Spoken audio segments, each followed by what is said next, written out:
네, 국민의힘 당대표 예비경선 통과자 5명이 발표가 됐죠. 이준석 전 최고위원이 41% 득표해서 1위로 본선에 진출했습니다. 신진 1명과 중진 4명으로 치러지는 국민의힘 당대표 본경선에서 과연 어떤 결론이 나올지 주목되고 있는데요. 최진 대통령 리더십 연구원장과 짚어보겠습니다. 어서 오세요. 어서 오십시오. 네, 안녕하십니까. 안녕하십니까.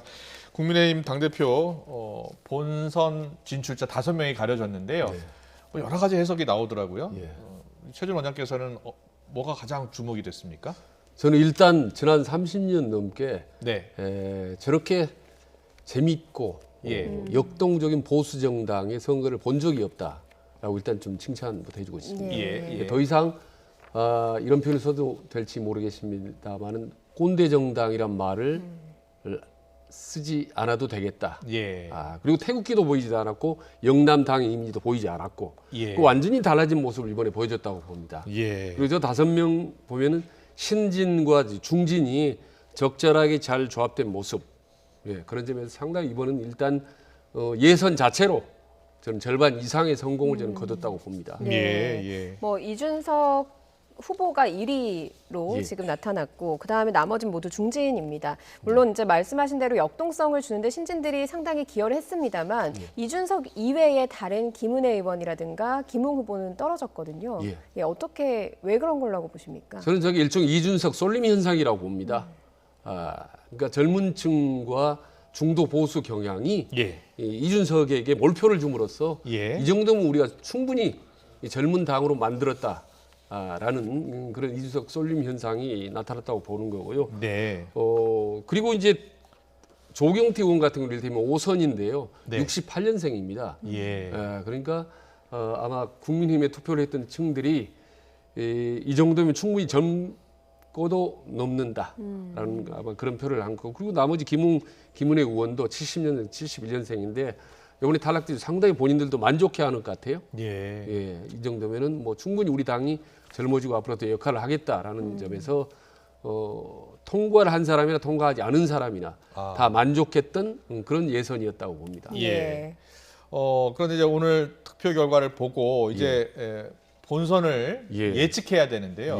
당심하고 민심하고 좀 엇갈렸는데 이번에는 민심은 50%, 당심은 50%였는데 본경선은 당심이 70%예요. 그러면은 아무래도 지금 나온 결과와 또 본경선의 결과가 달라질 수 있는 것 아니겠습니까? 네, 물론 그런 수도 있지만 이준석 후보라고 보내야 되는 거죠. 그래서 보니까 이번에 예선에서 당심은 박빙이었고 민심은 압도적 우세 아니었겠습니까? 그렇습니다. 당심은 아주 불리한 게 아니라 박빙이었다는 겁니다. 지금 보면요. 당심 같은 경우에는 나경원 후보가 32% 그리고 이준석 후보가 31%였으니까요. 1%포인트 차이. 그렇습니다. 아주 초박빙이라는 얘기인데, 그러면 당심이 본선에서는 70%라 할지라도 충분히 승산이 있다고 봐야 되는 거죠. 그렇지만 앞으로 남은 기간이 있기 때문에 당심 민심은 변할 수 있고 언제든지 바뀔 수 있는 건 아니겠습니까? 물론 그렇습니다. 이번에 1차 예선에 나온 표를 보면 지역이라든지 연령대에 상관없이 고루 이준석의 표가 쏠림 현상이 있기 때문에 현재로 본다면 뭐 거의 절반의 승리가 아니라 거의 5분의 3 이상의 승리를 거뒀기 때문에 일단 1위를 할 가능성은 매우 높다. 그렇게 보시는군요.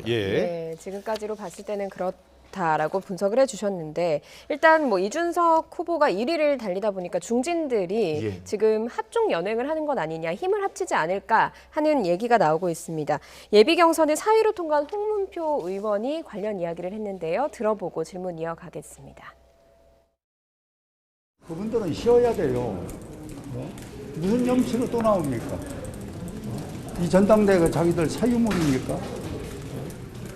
1년 원내대표 하다가 권한대행 하다가 또 당대표 나오고, 나우영 같은 경우도 이 선거 때만 되면은 뭐 탤런트 선거입니까 지금? 홍문표 후보께서 아주 상당히 비판적입니다. 주호영, 나경원 후보를 겨냥해서 한 발언인데요. 그래서 중진 4명이 단일화할 가능성이 좀 낮은 것 아니냐 이렇게 보더라고요. 어떻게 보세요? 지금 공교롭게 네 분이 상당히 지역적으로 고루고루 좀 분포가 돼 있네요. 방금 인터뷰한 국민표 예. 의원 같은 경우에 충청도고 나경원은 이제 서울 수도권, 예. 그리고 조호영은 이제 TK, 예. 예, 대구 그리고 경북. 예, 그리고 조경태 의원은 이제 PK 부산 경남이네요. 그렇네요. 고루고루 예. 지역적으로 분포가 됐기 때문에 단일화하기는 사실 상당히 시너지 효과가 날 수 있습니다. 예, 예. 그러나 일단 영선 중진이라고 하는 이준석 후보를 놓고 4명의 4선 5선 의원들이 중진 의원들이 단일화하기에는 상당히 좀 민망한 상황입니다, 사실은. 그렇군요. 그리고 저는 예. 누구와 단일화하는 것이 결국 이 판을 완전히 1, 2위를 갈 정도 대세의 영향은 없다고 보는 겁니다, 솔직히 예. 말씀드리면. 예. 그래서 당심이 결국은 이제 판가름할 가능성이 높은데 네네. 그래서 아마 일부 단일화가 이루어지겠지만은 이준석을 제한 나머지 3사람, 4사람이 한 사람으로 단일화하는 1대1 구도로 단일화되기는 아마도 쉽지 않을 거라고 봅니다. 네. 예, 어차피 그래서 깨끗하게 4명이 말하자면 이준석 포함해서 5명이 공개적으로 경쟁하면 그런 표의 심판을 적당히 받는 것도 하나의 좋은 방법이라고 봅니다. 네, 네. 이번 예비 경선 과정에서 이준석 후보의 돌풍이 워낙 거세다 보니까 뭐 개파가 있다, 유승민계다, 유승민계가 전면에 나섰다 이런 비판을 중진들이 했거든요. 본경선에도 계속 이어지겠습니까? 예전에 이제 본정선에도 그런 얘기가 나오겠지만 저는 그게 이제 찻잔 속의 태풍이라고 봅니다. 그냥 과거에 뭐 친박 친이계의 격돌이라든지 예. 그리고 뭐 여당의 뭐 친문 반문 간의 어떤 그런 갈등 알력에 비하면 사실 미미합니다. 네. 그리고 어느 선거나 대한민국 선거, 해외 선거나 저 정도의 개파 논쟁은 사실 불가피하기 때문에 네. 저는 이 정도는 뭐 충분히 있을 수 있는 그런 개파설이라고 봅니다. 네. 논란이라고 봅니다. 알겠습니다. 크게 중시하지는 않습니다. 네, 계속 지켜보고요. 민주당 이야기 해보겠습니다. 민주당이 이 부동산 정책 예. 지금 준비를 하고 있고요. 예. 어저께 의원총회 열어서 현안을 논의했습니다. 그런데 재산세 감면 기준, 특히 종합부동산세, 양도세 완화를 놓고서 여러 의견이 나오고 그 의견을 좁히지 못했습니다. 일단 의원총회에 참석했던 의원 2명의 발언을 듣고 오겠습니다. 종합부동산세는 그 제도 취지에 맞게 부동산의 종류를 가리지 말고 공시지가로 다 합한 다음에 그것을 최고 많이 가지고 있는 사람부터 상위 2% 정도를 출연해서 그 금액을 잘라서 공시해서 그 부분만 과세하자는 것이죠. 2% 초과하는 사람만.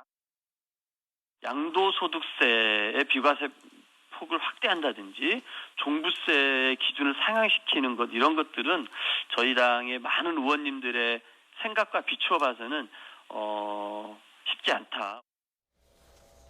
예, 뭐 부동산 문제에 있어서는 사실 모두를 만족시킬 수 있는 정책이 나올 수는 없습니다만 예. 송영길 대표가 당 대표가 되면 상당히 규제 완화 쪽으로 많이 예. 이야기를 하지 않았습니까? 예. 어떻습니까? 반발에도 불구하고 자신의 그런 소신을 좀 밀어붙일 수 있겠습니까? 그러니까 거북이가 바닷가 모래밭 백사장을 걸어가면 상당히 좀 힘들게 버겁게 갈지자를 걸으면서 네. 걸어갑니다. 그러나 이제 앞으로 걸어가죠. 네. 저는 송영길 체제가 당분간은 그런 바닷가 백사장 이제 거북이처럼 힘들게 가리라고 봅니다. 이번에도 이제 1주택 주택자에 대한 재산세 문제는 합의를 했지만 나머지 이제 종부세나 재산세 문제는 또 합의가 안 됐지 않습니까? 예. 그래서 워낙 해묵은 어려운 힘든 버거운 그런 뜨거운 감자이기 때문에 예. 앞으로 부동산 문제에 관한하는 앞으로 상당히 일부는 합의하고 일부는 갈등을 빚으면서 힘겹게 한 걸음 한 걸음 나가는 그런 힘든 상황이 네. 앞으로도 저는 당분간은 계속될 거라고 봅니다. 예. 그렇군요. 알겠습니다. 그리고 오늘 정치권에서는 조국 전 장관의 회고록 이야기가 예. 많이 회자됐습니다. 예. 조국 전 장관의 회고록이 다음 달 나오는데요. 예. 며칠 안 남았습니다. 제목이 조국의 시간입니다. 예. 그런데 거기에 보면 가족의 피에 펜을 찍어 내려가는 심정이다. 예. 이런 표현이 들어가 있습니다. 자, 왜 이 시점에 회고록을 냈을까요? 지금 중요한 시점 아니겠습니까? 그리고 예. 4월 7일 재보선 이후로 여당의 참패 원인이 조국이다라는 비판이 많은 상태인데 결국은 이대로 침묵을 지킬 경우에는 계속 모든 책임, 여권이라는 문재인 대통령 지지도 하락이라는 이런 책임을 뒤집어 칠 수 있기 때문에 차주에 부담스럽더라도 나는 내가 할 말을 하겠다라는 그런 과감한 승부수 아닌 승부수를 던졌다고 봅니다. 예. 승부수라고 보시는군요. 예. 예. 본인이 말이죠. 책에 뭐라고 썼냐면은 이후에 어찌 됐든 간에 대한민국 국론을 분열시킨 데 대해서는 할 말이 없다. 죄송하다 이렇게 얘기했거든요. 그렇습니다. 엄청난 큰 죄죠. 사실 국론을 분열을 시킨 건. 예. 그럼에도 불구하고 본인이 출판했다는 것은 정말 승부수인데 나름대로 지금 단기간에 상당히 먹혀 있습니다. 6월 1일 날 지금 출고인데요. 예.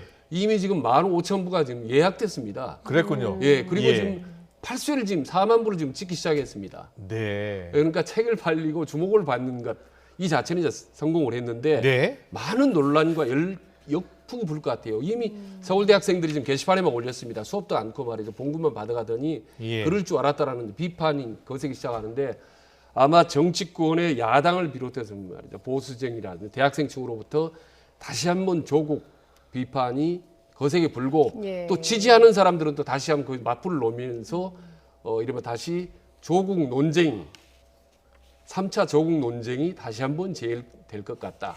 이게 결국은 궁지에 몰릴 대로 몰린 잃을 게 더 이상 없는 조국 전 수석 입장, 장관 입장에서는 차라리 이렇게라도 해서 승부수를 던졌다. 승부수를 던지는 것이 오히려 득이 더 많다라는 그런 정치적 판단을 한 것 같습니다. 예, 예. 그렇다면 민주당 대선 전략에는 이게 득이 될까요, 실이 될까요?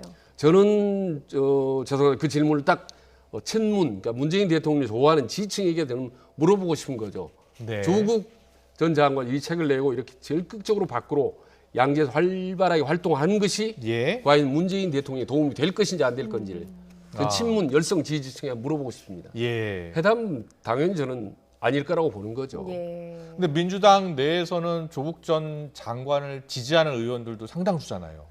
그 상당수가 점점 입지가 줄어들고 있지 않습니까? 이른바 예. 친문 강경파라고 할 수 있는데 소리 없는 다수는 사실 많거든요. 친문을 지키고 있기 때문에 다수처럼 보이지만은 예. 그리고 전에도 말씀드린 이미 이 민주당이 친문계가 네 갈래로 갈라졌기 때문에 이재명 그렇죠 이낙연이나 정세균 이렇게 친문 갈라졌기 때문에 친문의 강경파의 목소리가 비록 조국의 출판을 적극적으로 지지한다 하더라도 그건 소수다. 보십시오. 지금 화면에도 보면 추미애 그다음에 이낙연 장관 정도. 그리고는 누가 있습니까? 예. 이낙연 전 대표도 다른 장소에서는 책에서는 아빠 찬스라고 얘기를 했습니다. 예. 지금 말이 좀 다르긴 하지만은 지금 제가 아무리 봐도 조국 출판에 적극적으로 지지하고 찬성하는 사람은 제가 보기에는 극소수입니다. 아. 예. 예. 그렇다면 일각에서는 이 조국 전 장관이 예. 혹시 대선을 생각하는 것 아니냐 예. 이렇게 생각하는 분도 있더라고요. 그래서 저는 대선에서 역할, 예. 이른바 킹메이커 역할은 분명히 염두에 두고 있다고 봅니다. 예. 아시다시피 대한민국이 이제 거대한 축제 아닌 축제, 예. 인 대통령 선거에서 어떤 역할을 하느냐가에 네. 따라서 조국은 영원히 역사의 시대의 뒤안길로 사라지느냐 예. 아니면 다시 한번 적재 전면에 나설 수 있는 기회를 잡느냐 하는 중요한 분기점이거든요. 예. 그래서 온갖 비판이나 부담을 감수하고 조국으로서는 승부수를 던졌다고 봅니다. 알겠습니다. 예. 그 회고록의 구체적인 또 내용이 공개가 될 겁니다. 또 그 예. 내용에 따라서 파장도 더 커질 가능성이 있을 것 같습니다. 예. 예. 알겠습니다. 그리고 지난 26일에 문재인 대통령과 5당 대표 간담회 자리에서 문 대통령이요 김기현 국민의힘 원내대표의 팔을 이렇게 툭툭 치는 장면이 공개가 됐습니다. 네. 이 배경을 두고 이철희 정무수석 그리고 김기현 원내대표 사이에서 가벼운 공방이 이어졌는데요. 듣고 오겠습니다.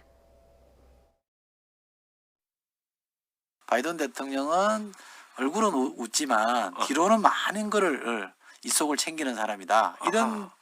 이런 투의 말씀을 계속 하시더라고. 참 당혹스러워하는 표정으로 이렇게 보시다가 그냥 어깨를 가볍게, 그러니까 손을 옆에 툭 이렇게 건드리시면서 이제 그만하시죠 이런 제스처를 하신 거예요. 그런데 인터뷰에서 그렇게 말씀하시니까 그 또한 저로서는 굉장히 섭섭했어요. 어떻게 정무수석이라는 분이 이렇게 야당 대표의 말이 뜻도 이해하지 못하시고 답변하시나 그런 생각이 들었는데요. 바이든 대통령이라는 분은 그냥 앞으로는 좋은 말 하지만 뒤로는 웃으면서 실리를 다 챙겨가는 사람이기 때문에 그리고 그 정중하게 대우해준다고 해가지고 방심하면 안 되는 것 아니냐 그런 차원의 말씀드린 건데 그걸 가지고 내가 뭐 저기 바이든 대통령을 뭐 속된 말로 깠다 이렇게 표현하셔서 네. 뭐 지금 김기현 당대표 권한대행 얘기는 바이든 대통령 너무 믿지 마라. 이런 얘기 한 거다라고 이야기한 것이고 또 정무수석 입장에서는 그런 이야기를 이렇게 공개적으로 할 필요가 있느냐 이런 이야기를 하는 겁니다. 저 어떻게 보셨어요? 이게 만약 이제 정상적인 상황이라고 한다면 네. 김기현 대행 입장에서는 좀 덕담만 해주셨으면 좋겠고 그리고 대통령 입장에서는 뭐 툭툭 어깨를 칠 수도 있는 거죠. 뭘 아무것도 아니고 오히려 아름답게 보이는 풍경일 수도 있습니다. 다만 지금까지 최근 들어 상황이 청와대와 대통령과 정부 여당이 워낙 야당을 사실 밀어붙인 데도 통크에 양보한 건 없었고 양쪽이 두 사람의 관계가 험악하기 때문에 바이든 대통령에 대한 어떤 좋은 어드바이스를 하는 듯 하면서도 상당히 좀 안 좋은 감정이 많이 과도하게 좀 드러난 건 사실입니다. 앞으로 소통을 더 많이 하고 자주 저런 자리 가지면 또 서로 다 충분히 이해를 할 것 같아요. 그렇죠. 서로 이제 여당도 양보하고 야당도 양보하면 저보다 더한 어깨 아니라 뭐 포옹도 할 수도 있고 여러 가지 제스처가 나올 수도 있죠. 근데 지금은 워낙 여야가 민감한 첨예한 날카로운 상태이기 때문에 말 한마디는 어깨 툭 하나 친거나 하는 것들이 되게 예민하게 느껴질 수밖에 없는 겁니다. 뭐 한미 정상회담 방미 놔두고 사실 여러 가지 뭐 이런 설화들이 있습니다만 그럼에도 불구하고 문재인 대통령의 지지율이 좀 소폭 올랐거든요. 방미 성과가 좀 좋다고 긍정적으로 좀 받아들여진 거겠습니까? 예, 그렇습니다. 그리고 과거에도 일단 문재인 대통령이 해외 순방 갔다 오면 항상 늘었습니다. 그리고요, 그 전에 조국 사태라든지 윤석열 사태라든지 대통령께서 전면에 나서서 뭔가 국민들에게 메시지를 던지면 무조건 지지도는 올라갔습니다. 기자회견다. 그래서 문재인 대통령이 밖으로 활동의 정치를 하면 무조건 지지도가 올라갔고 친문 정치를 하면 지지도는 오히려 떨어졌습니다. 그러니까 이후 남은 기간에도 가급적이면 문재인 대통령께서 좀 전면에 나서서 민생이라든가 정치 말고 민생, 경제 이런 것도 적극적으로 챙기는 모습을 보여줄수록 저는 지지도는 올라가고 좀 국민들도 좋아할 거라고 저는 생각을 합니다. 네, 알겠습니다. 네, 오늘 정치권 이슈 다양하게 짚어봤습니다. 최진 대통령 리더십 연구원장과 함께했습니다. 잘 들었습니다. 고맙습니다. 고맙습니다.